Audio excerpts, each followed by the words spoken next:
Graça e paz do Senhor Jesus a todos, amém? Queridos, estamos aqui no culto de quarta-feira, um culto de ensino, um culto mais voltado para o estudo da palavra. Geralmente neste culto quem prega é um dos líderes da igreja.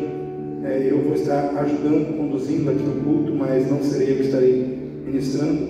Mas eu quero abrir o culto aqui, lendo um texto que hoje pela manhã eu passei para todos os meus contatos, não sei como vocês receberam, e leram um texto de Provérbios 4, 23, é um texto assim bastante pequeno, porém um texto assim profundo em relação à reflexão que ele traz ao nosso coração. Então diz assim, Provérbios 4, 23: sobretudo o que se deve guardar, guarda o teu coração, porque dele procedem as fontes da vida. Queridos, a palavra do Senhor nos orienta que de tudo que nós temos que guardar, nós temos que guardar o nosso coração, porque do coração procede as fontes da vida. Alguém disse que as águas que afundam um barco não são aquelas que estão fora, mas aquelas que estão dentro do barco, porque existe uma certa lógica nesse pensamento. Se você parar para analisar, que o barco ele foi feito, ele foi projetado para navegar sobre as águas. Então, enquanto ele está navegando sobre as águas, e as águas são de lado de fora, aparentemente ele vai conseguir avançar, ele vai conseguir navegar tranquilamente. Mas a partir do momento que as águas começarem a entrar naquele barco, ou houver algum rompimento no casco do barco, enfim, a água começar a penetrar dentro do barco, o que está fora começa a ir para dentro, ele vai começar a perder a sua capacidade de boiar, de flutuar, e ele vai afundar. Assim muitas vezes é a nossa vida. Nós estamos cercados por um mar de maldade, por um mar de situações de pecado, de posturas pecaminosas, de pensamentos pecaminosos. O problema não é eles estarem à nossa volta, o problema é quando eles começam a estar dentro de nós. O problema é quando tudo que é ruim, tudo que é maligno, tudo que é pecaminoso, que está fora de nós, começa a estar dentro de nós. Porque enquanto está fora, mas você está vazio dessas coisas, mas cheio da presença de Deus, você navega, você avança, mas quando as coisas começam a estar dentro de você, elas começam a te afundar. Então a palavra do Senhor nos orienta que nós temos que guardar o nosso coração, porque do coração procede as fontes da vida. Ou seja, a vida que está em você, ela vai fluir em termos de valores, de princípios, de procedimentos, com base naquilo que está dentro do seu coração. Ou seja, se o que estiver dentro de você for bom, forem bons princípios, bons valores, bons pensamentos, boas disposições, a vida que vai fluir externamente de você também será boa, porque ela será simplesmente a manifestação externa do que você carrega internamente. Mas se a sua vida por dentro for uma vida cheia de princípios e valores ruins, errados, malignos, a vida também que vai fluir por fora também será igual, Vamos dizer assim, não tem como ser diferente. Alguém disse uma frase muito interessante: vigie os seus pensamentos, porque eles formam suas atitudes. Vigie as suas atitudes, porque as suas atitudes formam seus hábitos. Uma atitude que você repete várias vezes, ela acaba se tornando com o tempo um hábito. Aí, vigie os seus hábitos, porque os seus hábitos formam o seu caráter. Então olha só, começa com pensamento, atitudes, hábitos, caráter. Ou seja, é uma sequência de situações, mas começa de dentro para fora. Quem quer que o mundo melhore? Quem quer que o mundo seja mais justo?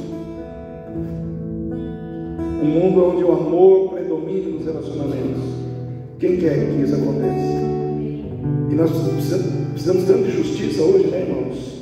No ambiente político do nosso país, precisamos tanto de justiça nos relacionamentos interpessoais, não só na questão política, mas na relação comercial, em todos os aspectos. Porque às vezes, eu já ouvi essa frase, quando alguém vê alguém fazendo coisa errada ou se corrompendo por qualquer coisa, alguém fala assim: eles falam dos políticos, mas aqui embaixo está fazendo a mesma coisa. Quem já ouviu isso? E muitas vezes é assim.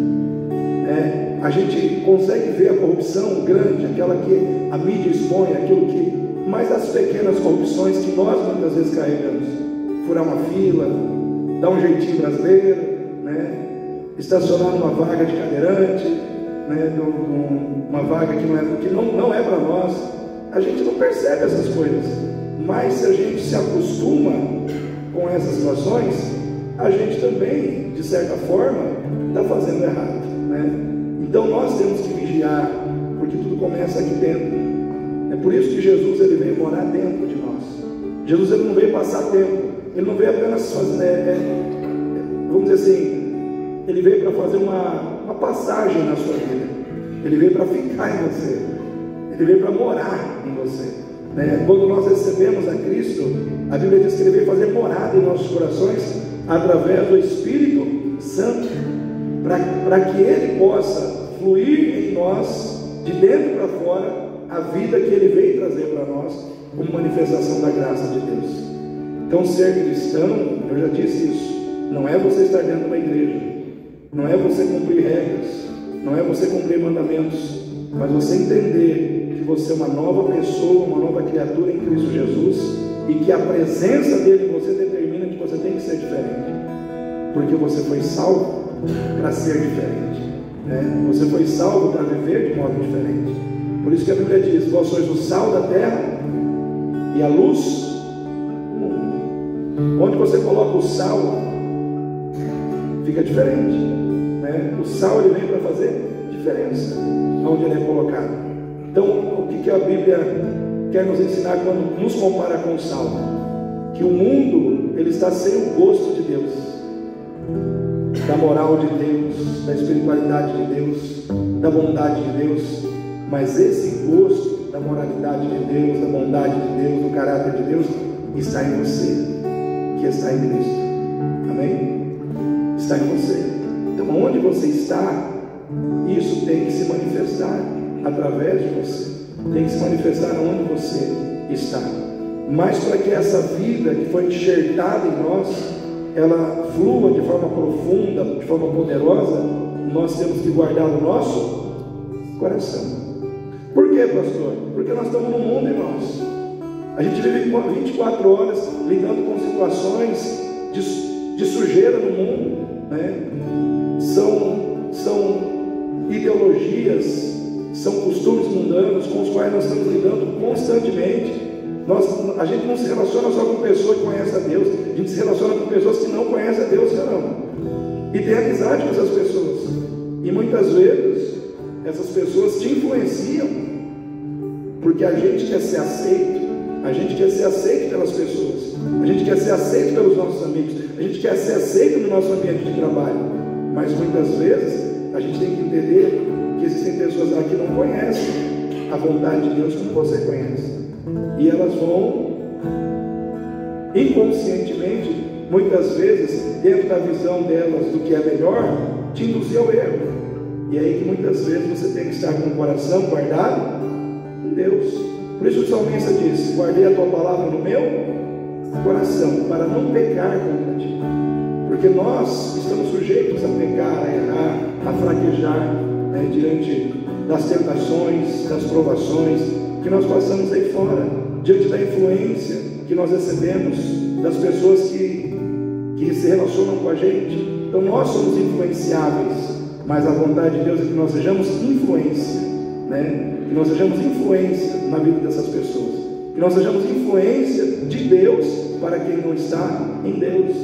Então guarda o teu coração, de todas as coisas que você tiver que guardar, guarda o teu coração, porque dos princípios, dos valores que estão dentro do teu coração, vai fluir a vida que está em você.